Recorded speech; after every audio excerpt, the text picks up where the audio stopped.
Hola, muy buenas noches para todos.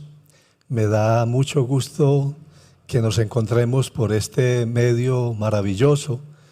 Bueno, todos necesitamos días difíciles para aumentar nuestra dependencia de Dios y aprender que su gracia es suficiente.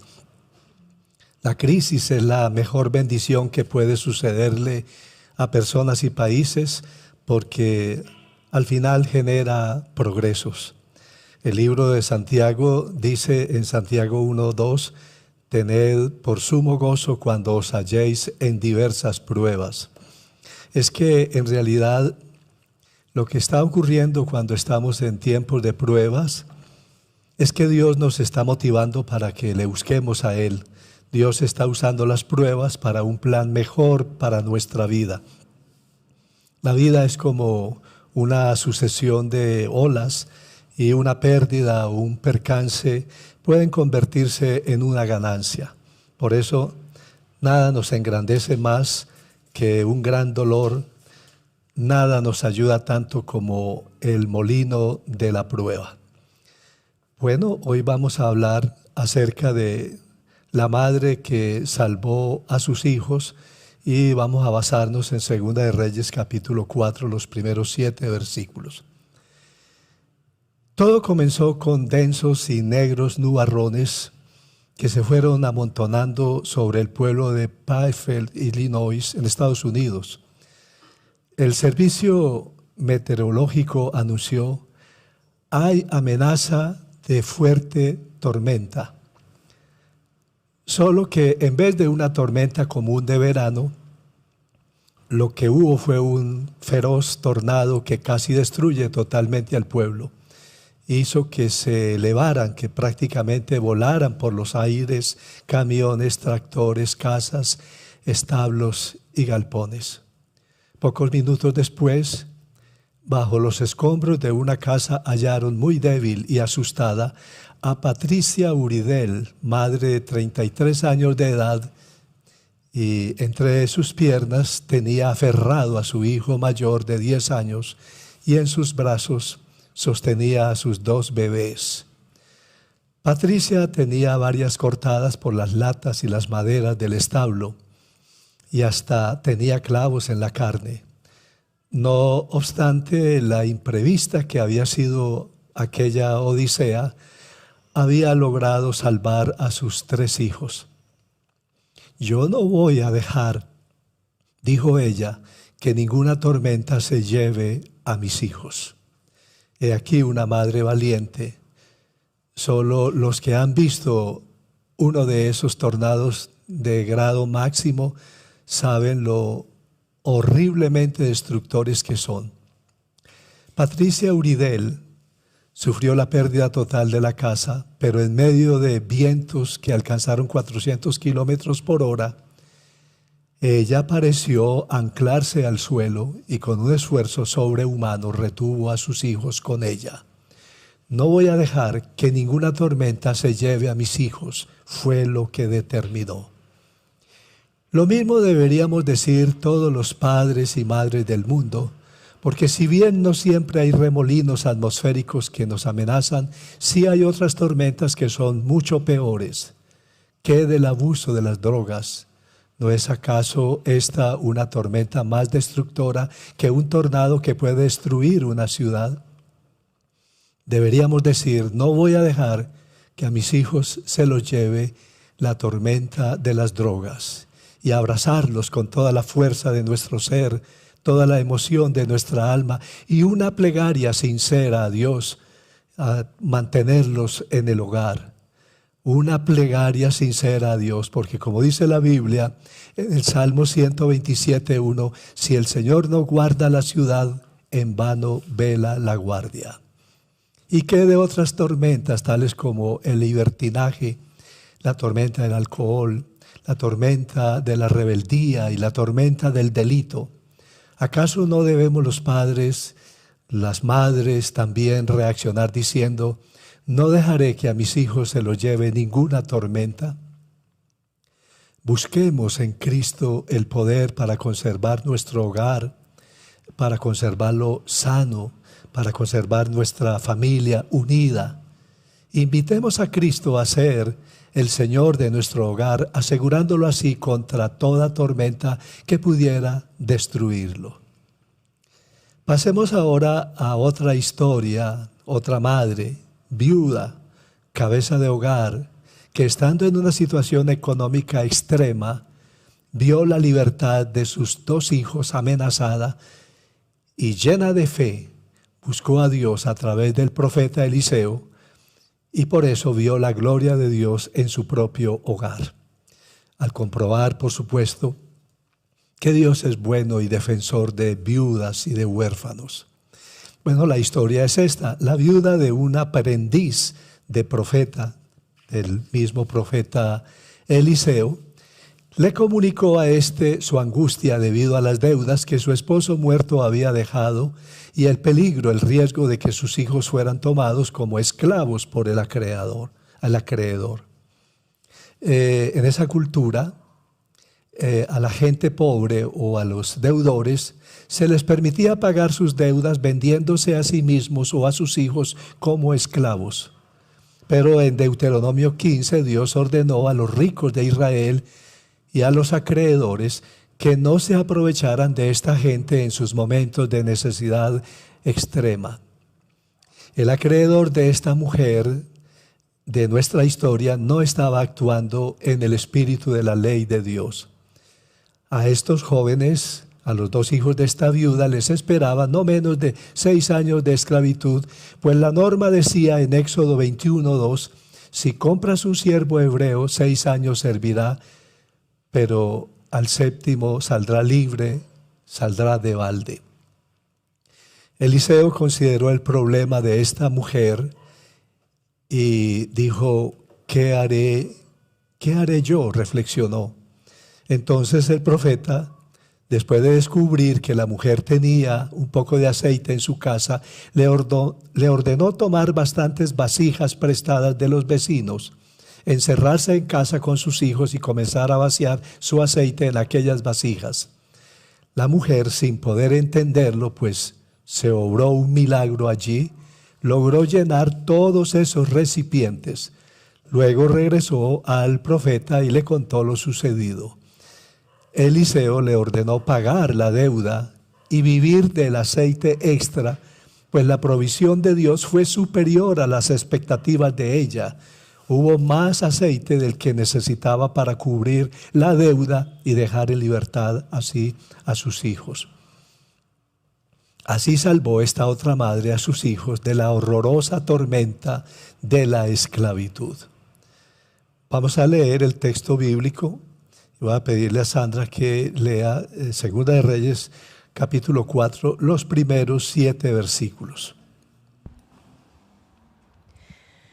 Una de las mujeres de los hijos de los profetas clamó a Eliseo diciendo, tu siervo, mi marido, ha muerto, y tú sabes que tu siervo era temeroso de Jehová, pero el acreedor ha venido para llevarse a 2 hijos míos como siervos.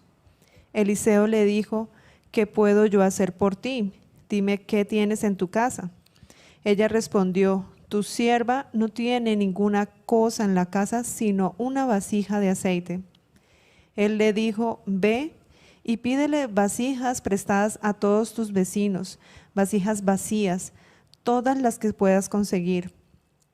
Luego entra y enciérrate junto a tus hijos, ve llenando todas las vasijas y poniendo aparte las que estén llenas. Se fue la mujer y se encerró con sus hijos.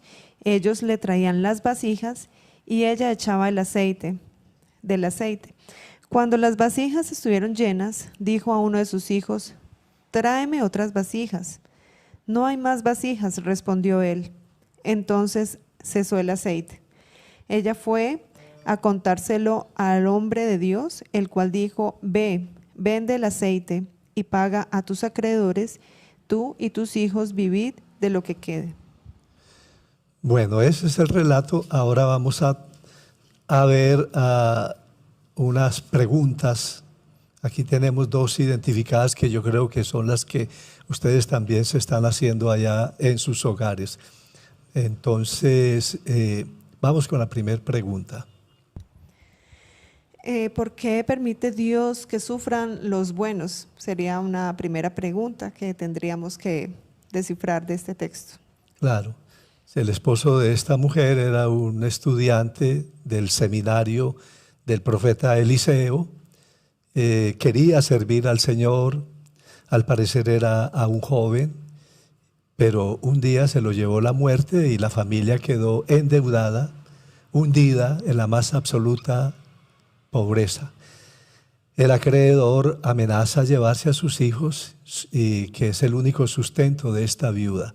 Esa es una gran pregunta. ¿Por qué permite Dios que sufran los buenos? Una frase que como que confronta la dura realidad es la que esta mujer menciona en el primer versículo. Pero el acreedor ha venido para llevarse a 2 hijos míos como siervos. Para mí el acreedor representa ese aspecto duro de la vida en todo su peso, en su demanda de nosotros, una demanda que nos desgasta, que pide algo que a veces no alcanzamos a pagar. Es el misterioso sufrimiento humano. A veces el acreedor es el desconocido que demanda algo de usted, una enfermedad, un fracaso moral, un problema familiar. Y este acreedor demanda su energía. Le dice, tienes que pagarme. Y le pone como un piano encima de un momento a otro. Bueno, esa es la vida. Cristo dijo en Juan 6:33, en el mundo tendréis aflicción, pero confiad, yo he vencido al mundo. En el mundo siempre hay aflicciones y roces, todo es difícil. El apóstol Pablo le dice a su discípulo, a Timoteo, en 1 Timoteo 4:5, soporta las aflicciones. Bueno, nadie dijo que los justos no estarían sometidos a pruebas. La primera iglesia, la iglesia primitiva, pasó por duras pruebas bajo el imperio romano y siempre ha sido así. No es correcto hacernos ilusiones de que porque estamos en Cristo no va a haber preocupaciones, temores, angustias, necesidades. A veces Dios permite las pruebas, como dije al comienzo, para motivarnos a que le busquemos más a Él. Vamos a ver otra pregunta. Otra pregunta es, ¿por qué el milagro debería realizarse a puertas cerradas? Bueno, creo que en primer lugar porque Dios no quiere que hagamos protagonismo con su poder. Recordemos que el Señor Jesús fue muy reservado cuando hizo sus milagros. Casi siempre recomendaba a las personas que había sanado que no se lo dijeran a nadie. En segundo lugar, podría ser para dejar fuera a los escépticos y hacer oídos sordos a las dudas, como cuando Jesús sacó a los burleteros de la habitación de la hija del principal de la sinagoga de Jairo, que acababa de morir. Según dice Marcos en capítulo 5, versos 40 y 41, y se burlaron de él, pero él los echó a todos. Tomó al padre y a la madre de la niña y a los que habían ido con él y entró donde estaba la niña, tomó la niña de la mano y le dijo, Talita Cumi, que significa niña, levántate. Y recordemos que lo mismo hizo Pedro antes de resucitar a Tabita en Hechos 9:40. Allí dice, Pedro hizo que todos salieran del cuarto. Luego se puso de rodillas y oró. Y volviéndose hacia la muerta, dijo, Tabita, levántate. Ella abrió los ojos y al ver a Pedro se incorporó. Hay que poner la fe en Dios únicamente y no en el temor de fracasar que a veces nos infunden los incrédulos. Bien dijo el Señor Jesús en Mateo 6:4, tu Padre que ve lo que se hace en secreto te recompensará. Lo que pedimos en lo secreto Dios lo contesta en público. En Mateo 6:6 el Señor Jesús reitera, cuando tú ores, entra en tu aposento, cierra tu puerta y ora a tu Padre que está en secreto, y tu Padre que ve en secreto te recompensará en público. Y una tercera posible causa de que el milagro se hiciera a puerta cerrada era para evitar que otras viudas pobres se antojaran de recibir el mismo milagro. Es que Dios no garantiza que hará lo mismo con todo el mundo. Recordemos que el Señor Jesús dijo en Lucas 2, 25 al 27, y en verdad os digo que muchas viudas había en Israel en los días de Elías, cuando el cielo fue cerrado por 3 años y 6 meses, y hubo una gran hambre en toda la tierra, pero a ninguna de ellas fue enviado Elías, sino a una mujer viuda en Sarepta de Sidón. Y muchos leprosos había en Israel en tiempo del profeta Eliseo, pero ninguno de ellos fue limpiado, sino Naamán el sirio. Entonces no hay que dar como predicadores la impresión de que lo que Dios hizo allá en Palestina o en Israel, lo tiene que hacer acá de la misma manera, porque, y si no es esa su voluntad, ¿qué sabemos? A veces la voluntad del Señor es que permanezcamos un tiempo en la enfermedad o que pasemos a la eternidad, porque Él lo puede muy bien disponer. Entonces tenemos que contar con la voluntad de Dios. Muy bien, no sé si hay otra pregunta que hayan hecho por allí. Bueno, sí, Luz Ángela pregunta que en el versículo 2, la vasija de aceite podría representar algo de unción en la vida de la viuda. Bueno, ya digamos lo que interpretemos, pues es pues bienvenido, ¿no? Que la vasija representa esto o aquello, ya es como una manera de aplicar el pasaje para sacarle como las lecciones, ¿no? Pero básicamente, digamos, en el relato puntual, la vasija era literalmente una vasija que tenía con aceite, ¿no? Entonces sí que puede representar los pocos recursos que la persona necesitada tiene, una pequeña idea, un contacto en algún lugar, una, digamos así, como un crédito que está abierto. Entonces su poquito aceite que es lo que Dios puede usar para que usted salga de la dificultad e inclusive emprenda una gran empresa. Si no hay preguntas, vamos a ver, es generosos en lecciones positivas, ¿no? Entonces vamos a dejar esto para más adelante. Primero, lo que no nos gusta del pasaje. Bueno, para que también vayan haciendo allí los aportes en el chat y yo lo voy a ir leyendo en la medida que compartan. Nosotros hemos rescatado de pronto lo que no nos gusta del pasaje es la pobreza, las deudas y la preocupación que genera pues este tipo de situación de la deuda, la idea de la esclavitud, una posible enfermedad o accidente que se llevó a este padre de familia, al parecer aún muy joven, obviamente también la muerte, el luto, el desamparo, la viudez u orfandad. Es sí, como lo que hemos... La pérdida de un ser querido es algo muy doloroso, pero el dolor aumenta cuando quien muere es el sustento, el proveedor principal de la familia.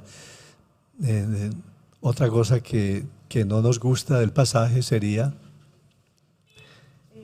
bueno, también la idea del acreedor inclemente que amenaza con someter a los jóvenes huérfanos por 6 años de esclavitud y la dura experiencia de pedir vasijas prestadas, de tocar puertas vecinos y incomodar, bueno, o exponer, porque incluso ese favor era como también uno decir que estoy en una necesidad.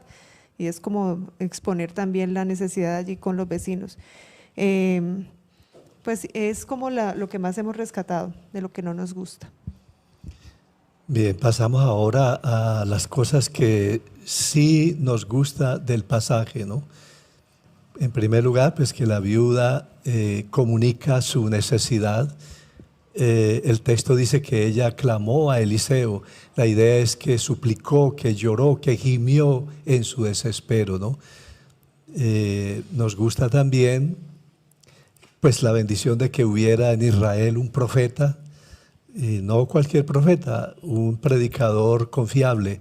Eso es una bendición muy grande. Esta viuda vio la gloria de Dios y logró salvar a sus hijos gracias a que el hombre de Dios que estaba allí ministrando en Israel era un hombre confiable, ¿no? Bueno, también que la labor social se hiciera parte de la agenda del siervo de Dios. Ajá. En el Nuevo Testamento vemos cómo los apóstoles iban por todo lugar dando su mensaje y de paso buscaban ofrendas para llevarle a los necesitados de la iglesia. Tenían también en Jerusalén un comedor para las viudas. Bueno, esta labor social ha decaído un poco en la iglesia hoy, cosa que debemos lamentar. Trabajemos sin descanso para que esta noble costumbre sea restaurada. El ejemplo de Eliseo nos invita a atender los hogares azotados por la pobreza y hacer esfuerzos para que esas personas no sufran de hambre ni de desnudez. Bueno, por acá antes de continuar nosotros, acá nos aporta Ruby que en la diligencia de la viuda para buscar ayuda, la fe que ella tuvo. Nayibe dice que como Dios se manifiesta de manera sobrenatural, saciando la necesidad de la viuda. A Joana también le llama la atención la obediencia de la viuda al hacer lo que Eliseo le mandó. Lo mismo Piedad y bueno, Graciela que rescata que ella buscó al profeta, ¿no? Buscó la solución en el profeta, lo que simbolizaba en ese momento la respuesta de parte de Dios. Es más o menos como lo que rescata allí Graciela. Nos llama mucho la atención la compasión de Eliseo. El acto bondadoso de Eliseo demuestra que la compasión va más allá de un simple cumplimiento de una ley y la posibilidad de que Dios pueda usar a su siervo, al hombre de Dios, para hacer un milagro. Fíjese que aquí hay un milagro de provisión y un milagro de que se crea un elemento que en Israel era muy valioso, el aceite, y es un milagro que también se puede dar de otra manera. Es decir, los recursos, la provisión económica puede venir de diferentes maneras, ¿no? Aquí es como la parte más sorprendente, cuando de un poquito de aceite se puede llenar muchas vasijas que han recogido del vecindario, pero también es un milagro que Dios toque un corazón y como oí a través de la emisora W, que en el mes de diciembre obsequiaron un apartamento en Bogotá de 100 millones de pesos a una familia que tuviera pues un trabajo mínimo, pero que tuviera como característica que estuviera en medio de la pandemia y siendo una familia necesitada, ayudando a otras familias. Claro, hay mucha gente que desde su necesidad ayudan a otros, pero seleccionaron especialmente a una mujer cabeza de hogar con su madre y 2 hijos, que a pesar de ser muy pobre y ganar un poquito más del salario mínimo, pues no sabía cómo vivía porque pagaba su arriendo, pero buscaba recursos para ayudar a más de 100 familias que están por ahí necesitadas. Entonces, esa mujer fue la que se ganó ese apartamento. Pero una pareja de médicos de los Estados Unidos que oyó el programa resolvieron donar también otro apartamento de 100 millones a la segunda persona, a la segunda familia que quedó, a la que ocupó el puesto 2 de ese concurso. Para esa persona fue un milagro, porque ya había perdido la oportunidad, pero la llaman y le dicen, mire, una persona dice que está dispuesta a donar también 100 millones para que usted tenga su apartamento. Entonces, fíjate que hay muchas maneras como se dan milagros de provisión. Dios toca a una persona para que ayude a otra persona, y ese puede ser un milagro, ¿no? Hay varios comentarios, han estado compartiendo muchas ideas. Te voy a decir esta de Henry Álvarez, que a él le gusta que también lo que primero que le manda el Señor allí es que pague las deudas. Hay quienes que ni pagan ni dándoles con qué. Que de pronto el alivio, dice Joana, de que sentía la viuda al ver que su problema se solucionaba. Bueno, en general, pues hay muchas ideas compartidas, que a Judy le llama la atención los vecinos, cómo compartieron sus vasijas. La solidaridad. La solidaridad, y bueno, obviamente también que había una buena disposición de ellos hacia ella. Bueno, y que el Señor, o sea, una interpretación de este milagro es cómo el Señor puede multiplicar nuestros dones, que esto lo menciona Claudia Ríos, o sea, cómo en las manos del Señor un poquito de aceite se puede volver abundante, y lo mismo puede pasar con un recurso, un don que tenemos, que puede volverse potencial en Dios. Lo poco es mucho cuando la bendición de Dios está en lo poco. Es lo mismo que sucedió con los panes que tenía el niño y los peces, siendo como la comida de un niño, sirvió para alimentar a más de 5,000 personas, de manera que eso es un detalle bonito, saber de que el asunto no es qué tanto tenemos, sino contar con la bendición de Dios en lo que tenemos. A mí me llama mucho la atención que el profeta le sugiere a la mujer que preste bastantes vasijas. Notaron que él le insinuó que tuviera grandes expectativas. Busca vasijas. La versión Reina Valera dice, no pocas. Era una forma de decirle, te autorizo a que pidas bastante. Sin duda la mujer entendió ese mensaje en clave que le daba el profeta. No podemos hacer grandes cosas para Dios si no intentamos grandes cosas para Él. Dios nos bendice de acuerdo entonces a nuestras expectativas. Recuerden que Jesús le dijo al ciego en Mateo 9:29, de acuerdo a tu fe será hecho. Bueno, también ya mencionaron allí que se hubieran involucrado en el milagro los vecinos. Bueno, varias personas, Dios, el profeta, la viuda, los hijos, los vecinos, todos unidos cooperaron en la solución de un problema económico que amenazaba a toda una familia. También es de destacar pues que las vecinas tuvieran buenas, que esta viuda tuviera buenas relaciones con las vecinas. Para que la viuda pudiera conseguir las vasijas prestadas, pues era necesario que tuviera armonía con sus vecinos. Si esta mujer hubiera vivido en pleitos, habría sido imposible obtener las vasijas indispensables para que se realizara este milagro. Si ella le debía a cada vecina un trasto, no le hubieran prestado las vasijas que necesitaba en este momento. Así que la fraternidad es una virtud indispensable para que Dios haga sus milagros. La acción divina en nuestro favor es más efectiva cuando nuestros corazones están libres de rencor, cuando sonreímos con los demás, cuando estrechamos las manos en señal de amistad. Si queremos que Dios nos envíe bendición y vida eterna, dice el Salmo 133, es necesario que haya armonía. Dice el verso 1, mirad cuán bueno y cuán delicioso es que los hermanos estén juntos y en armonía. Y entonces dice en el verso 3, porque allí envía Jehová bendición y vida eterna. Obviamente, pues nos gusta el milagro en sí, la multiplicación del aceite. Ese es pues lo más asombroso, cómo Dios puede hacer aparecer de la nada, como cuando convirtió el agua en vino, ¿no? Ya mencionaron por allí la fe y la obediencia de la mujer.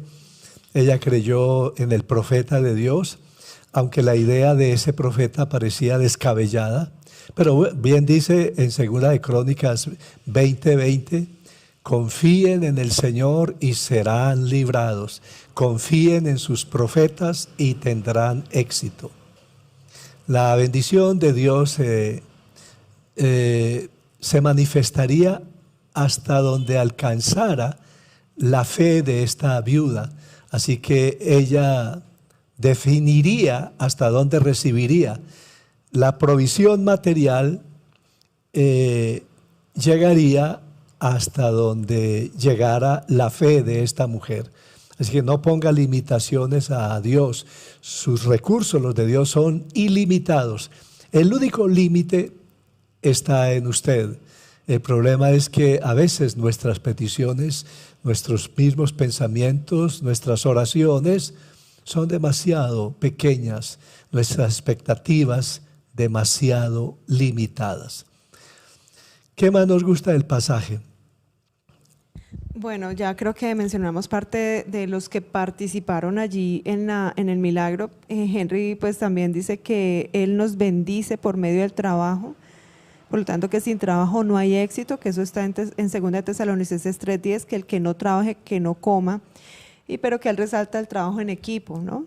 Igual la viuda necesitó de sus hijos, necesitó la colaboración de sus vecinas, y pues es la única parte donde él dice que el éxito está antes del trabajo, es en el diccionario, pero que sin trabajo no se garantiza el éxito, siempre hay que estar manos a la obra.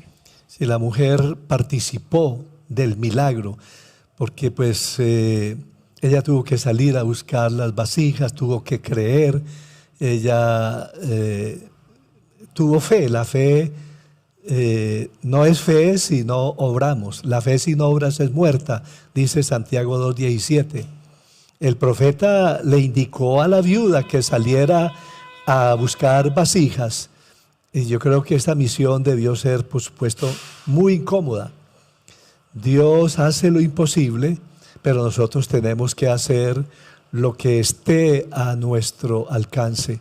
Así que la viuda puso la cara y salió a pedir favores a los vecinos. Ella buscó ayuda en los vecinos. No hay nada de malo ni de humillante en pedir favores. Los milagros comienzan por la fe que nos lleva a la acción. No espere que Dios lo haga todo, haga su parte. Bueno, ¿qué más nos gusta del pasaje? Bueno, Sandra menciona que a pesar de que el esposo ha dejado una deuda, la viuda intentó dejar una buena imagen también, o sea, no renegó de su esposo ante el profeta, sino que mira, fue un siervo fiel, fue un bueno, entonces como que rescatar un buen testimonio. Hasta ahora hay que rescatar que la mujer renuncia, dice Judith, al qué dirán, al buscar, o sea, ya no está apegada a la imagen, sino no le preocupó eso, sino que se interesó más en poder salvar la vida de sus hijos. El alivio de pagar una gran deuda, yo creo que esa parte es bueno como mencionarla, ¿no? Que cuando se da una solución, cuando aparece la bendición y se cancela la deuda que nos tenía azarados, que de pronto había una amenaza de embargo, bueno, ese es un gran alivio, ¿no? También es bueno pues subrayar que la mujer regresó a dar testimonio, a contarle al profeta lo que había sucedido, ¿no? Ella dio su testimonio, Eh, Nos gusta que el milagro hubiera sido tan generoso.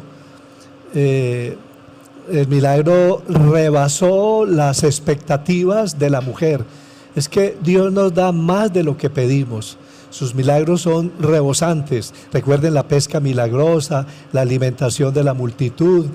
El vino que se convirtió en agua fue abundante porque las tinajas se llenaron hasta arriba. Así que la lección aquí es que espere éxito abundante. Recuerde que siempre habrá suficiente. El apóstol Pablo dice en 1 Timoteo 6:17 que a diferencia de los ricos que ponen sus esperanzas en las riquezas, nosotros debemos ponerlas en el Dios vivo. Dice allí que nos da todas las cosas en abundancia para que las disfrutemos. Dios nos da más de lo que pedimos. Salomón pidió solamente sabiduría, pero Dios le sobreabundó en riquezas, fama y poderío militar. Recuerden que después de una noche entera sin pescar nada, Pedro se hubiera contentado con pescar lo necesario para llevar el diario a la casa, pero el Señor le dio tanta pesca que las barcas se hundían. Aunque la viuda sacó mucho aceite de su vasija, no fue capaz de agotarlo. Imposible embotellar todas las bendiciones de nuestro Dios. Nuestra fe será siempre pequeña para agotar la gracia divina. Cuán grande fue este milagro.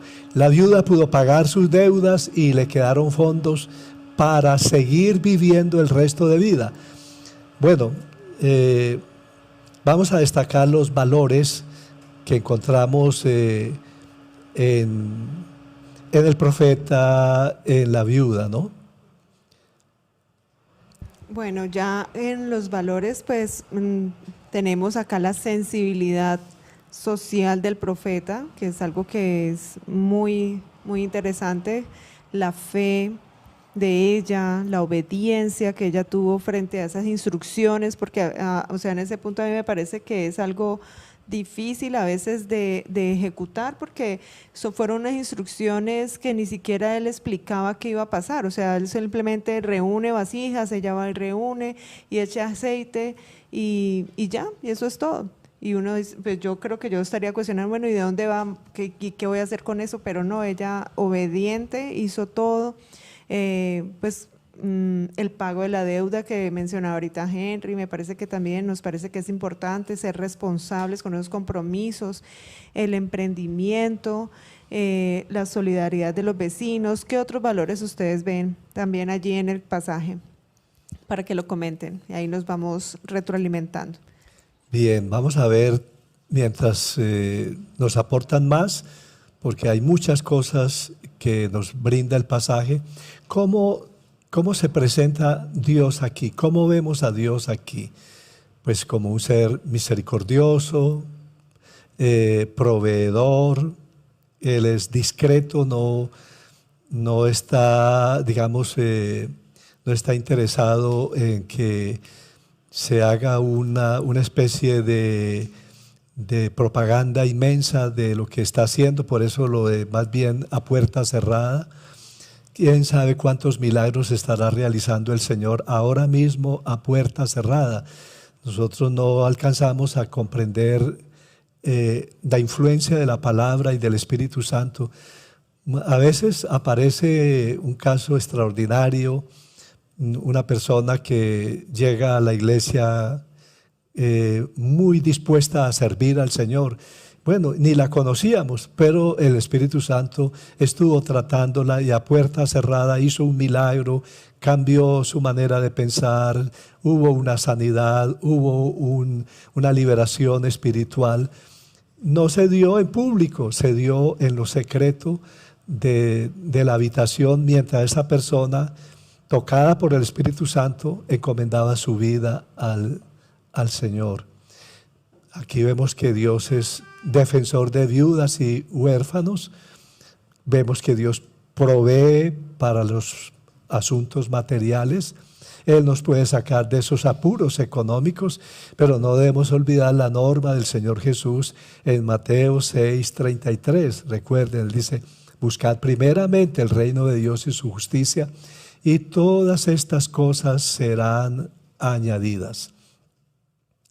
Ahora, ¿qué debemos hacer en respuesta a ese pasaje? Normalmente aquí volvemos a repetir todo lo que hemos visto, ¿no? Bueno, primero que todo, pues procurar no, aunque no es algo que se pueda del todo evitar, ¿no? Pero preferible no adquirir deudas, ¿no? No hay que dejar deudas a los deudos. Ese es realmente lamentable, pero fíjese, se trata de un hombre justo, un hombre que quiere servir al Señor. A veces la pobreza, las deudas es por alguna enfermedad, algún percance, un accidente, un imprevisto que acaba con el negocio, ¿no? O alguna persona malintencionada que los estafa. No necesariamente las deudas es porque las personas no administren bien. Algunos puede ser que no administran bien, pero hay gente fiel a Dios, como el caso de este hombre, que han terminado mal, endeudados. Y entonces no podemos tampoco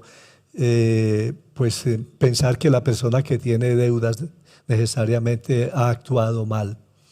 ¿Qué debemos hacer después? ¿Qué no hacer? O bueno, lo que debemos hacer. Bueno, si es que no debemos hacer, bueno, esa sería una idea. Pero en lo que debemos hacer, no sé si alguien más va a comentar, pero en lo que debemos hacer es comunicar la necesidad. Sí. Nunca, hay una frase que dice, nunca oculte nada al siervo de Dios, al médico y al abogado. Ustedes deben tener esa confianza. No es porque el profeta tenga abundancia, porque cuando ella le cuenta a Eliseo, él dice, ¿qué te haré yo a ti, mujer? Es decir, él no sabe, en ese momento no tiene ni idea. Si hubiera tenido un fondo para haberle dicho, pues vamos a prestarle o vamos a donarte de aquí, pero es que ellos no tienen.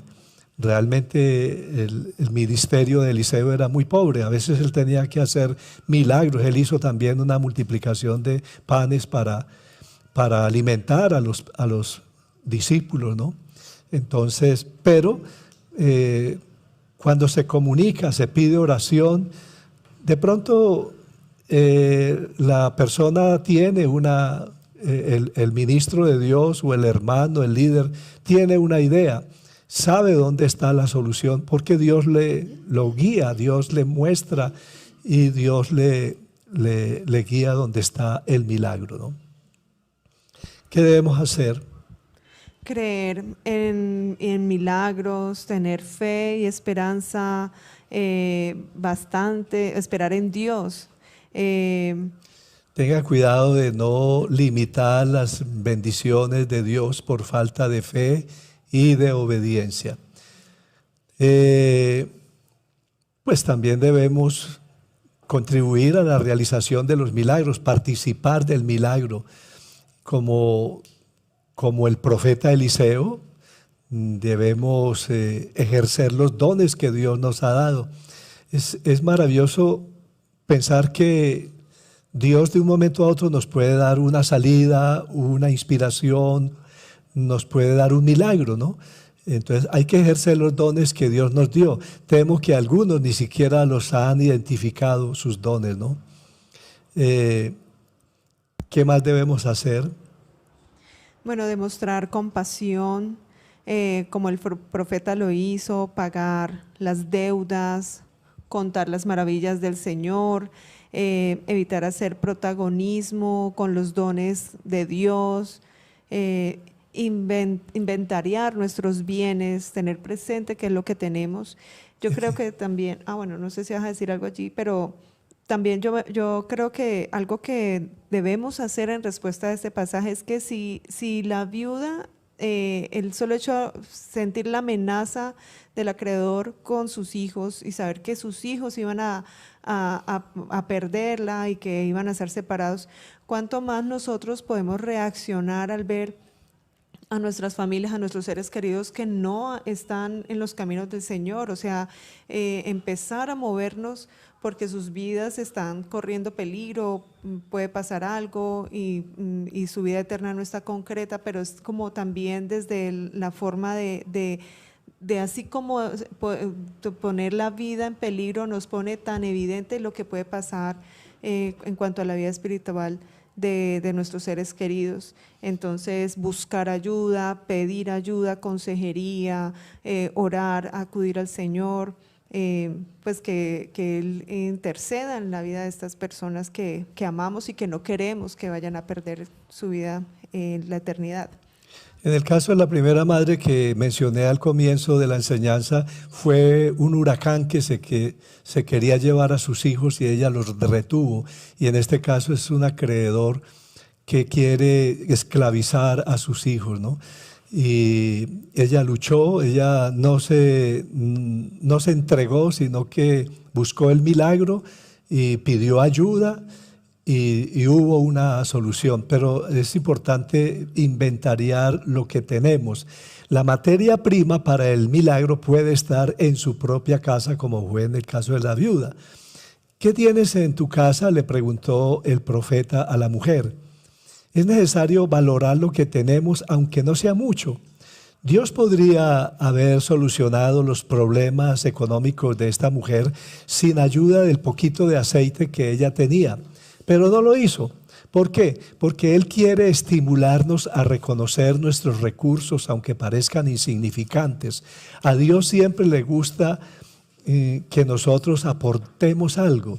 Recuerde que a Moisés le dice, ¿qué tienes en tu mano? Una vara, respondió. Bueno, ve con ese instrumento insignificante a donde Faraón y yo voy a hacer un milagro o varios milagros a través de esa vara.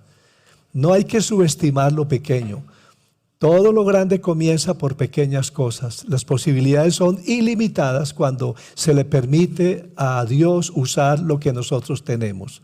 A veces los pastores tenemos la tendencia a buscar por fuera, por todas partes, menos en nuestra propia congregación, para hallar los recursos humanos o económicos que se necesitan a fin de hacer una gran obra para Dios. Pero es que dentro de nuestra iglesia, dentro de nuestro hogar, se halla la semilla del milagro. Aparentemente podrá parecer que las personas que nos rodean tienen poco que aportar, pero es posible que estén espiritualmente capacitados para hacer una gran obra en la iglesia. Así que debemos usar eso que tenemos. Fíjese que el aceite se incrementaba en la medida que la viuda inclinaba la vasija. Así que el modo de incrementar lo que tenemos es usándolo. Cuando la viuda inclinaba su pequeña vasija de aceite, se activaba el milagro. Y con el hecho de ir vaciando el aceite, prácticamente ella estaba indicando, Dios y yo estamos en este asunto. Así que derrame su amor sobre el prójimo, y así la gran provisión de Dios se manifestará. Trabaje hombro a hombro con ellos, crea en ellos, déles ánimo y no le fallarán. Haga que su entusiasmo sea un gran motivador. Siga echando aceite hasta que no quede vasija vacía. No se canse de hacerlo. El aceite continúa fluyendo mientras hay vasijas para recibirlo. Así que Dios tiene más para dar. Si hubiera más vasijas, siempre habría en Dios bastante poder para llenarlas. A medida que usted se vacía en servicio, en amor, Dios lo va llenando. Y al entregarse por completo a Dios, encontrará más y más solvencia. Así que obedezca a los principios de Dios. La viuda tuvo que creer, aunque el plan del profeta no parecía ser como razonable, ¿no? Y pues finalmente lo que tenemos que hacer es dar testimonio. Al terminando el pasaje dice que ella vino y le contó al varón de Dios lo que había sucedido. Sin duda el testimonio de la viuda impactó ante todo a sus hijos, quienes aprendieron a confiar en Dios. A mí me encanta saber que los grandes milagros pueden suceder en el hogar, no necesariamente en un templo, en un congreso. Allí en el hogar Dios se puede manifestar. El testimonio de la mujer impactó a sus vecinos, que incluso debieron participar del aceite. Yo creo que ella les compartió de ese aceite. ¿Y cómo impactaría el testimonio de la viuda al mismo acreedor, que debió quedarse boquiabierto cuando la mujer le dio la bolsa con todo el dinero? Ese hombre no se imaginaba que ella podría salir de ese atolladero. Bueno, en esta viuda Dios cumplió la promesa del Salmo 23:5, que dice: aderezas mesa delante de mí en presencia de mis angustiadores. Y lo otro que tenemos que hacer es pagar las deudas. Ese es un llamado a la responsabilidad. Ve y vende el aceite y paga a tus acreedores, le dijo el profeta. El pago de las deudas es una responsabilidad que se desprende de este pasaje, un deber primordial. Si gastamos el dinero en otras cosas y no en el pago de nuestras deudas, estamos desobedeciendo el precepto bíblico. En Romanos 13:7 dice: pagad a todos lo que debéis. Uno encuentra gente a quien Dios le multiplica el aceite, pero se olvidan de salir de sus deudas.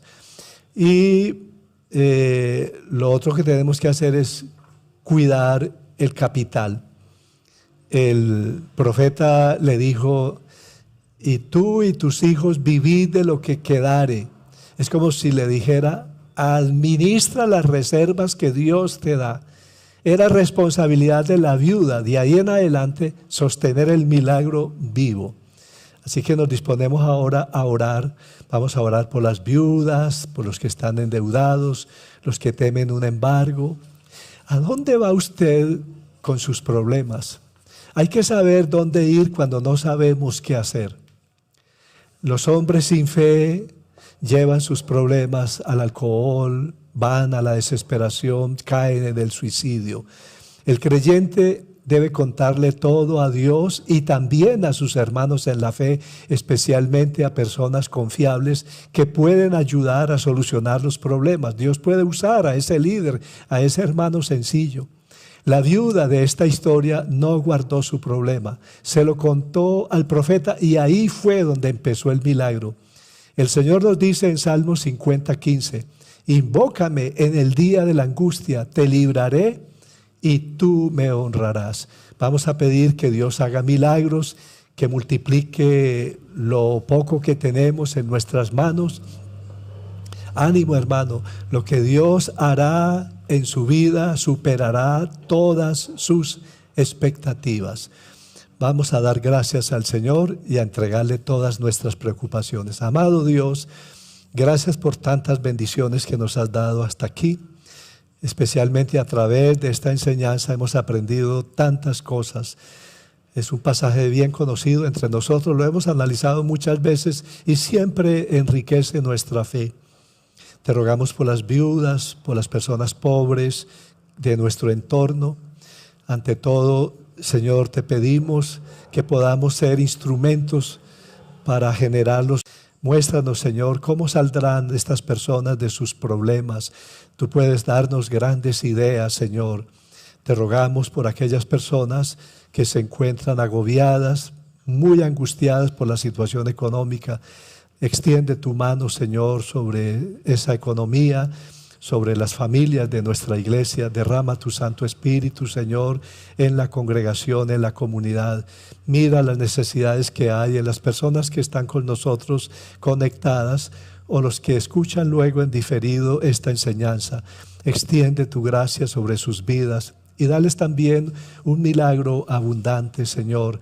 Enséñales que todo también está condicionado a que tengan fe y obedezcan, porque la obediencia de la mujer fue lo que consiguió estos resultados. Sin obediencia no hay bendición. Enséñanos, Señor, que esto quede claro en nuestras vidas. Por los méritos de nuestro Señor Jesucristo, te pedimos que nos auxilies. Amén. Que Dios les bendiga.